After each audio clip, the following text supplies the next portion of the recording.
le président de la République, Félix-Antoine Tshisekedi Tshilombo a regagné Kinshasa mercredi, après sa participation au sommet sur l'adaptation en Afrique organisé le 5 septembre dernier à Rotterdam, Pays-Bas. Ce sommet, le premier du genre, a eu lieu dans le vieux port de Rotterdam, dans un bâtiment flottant ouvert l'an dernier pour servir de siège au Centre mondial pour l'adaptation, organisateur de ces assises en collaboration avec l'Union africaine, aux côtés de la Banque africaine de développement, BAD, du Fonds monétaire international FMI, de l'Initiative d'adaptation pour l'Afrique et du Forum sur la vulnérabilité climatique. Cette rencontre de Rotterdam a réuni les Nations Unies, le monde des affaires et des chefs d'État et des gouvernements autour du thème réchauffement climatique, en vue d'accroître les soutiens d'investissement d'ici 2025, pour l'adaptation de l'Afrique au changement climatique. Dans son allocution prononcée lors de ce grand rendez-vous précédant la tenue de la COP27 prévue au mois de novembre, en Égypte,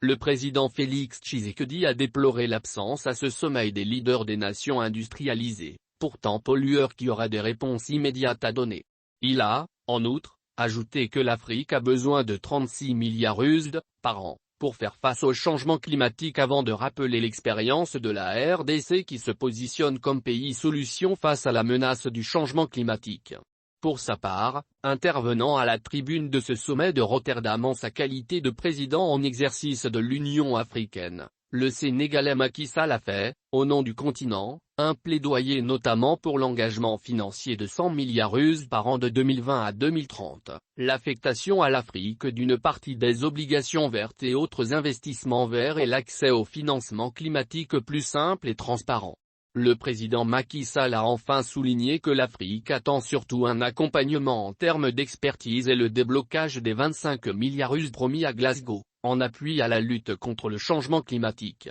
En dehors des présidents Félix Tshisekedi et Macky Sall, d'autres dirigeants du monde tels Akufo-Addo du Ghana, Madame Kristalina, présidente du FMI Adesina, président de la BAD ou encore Ban Ki-moon, l'ancien secrétaire général de l'ONU, ont pris part au sommet de Rotterdam.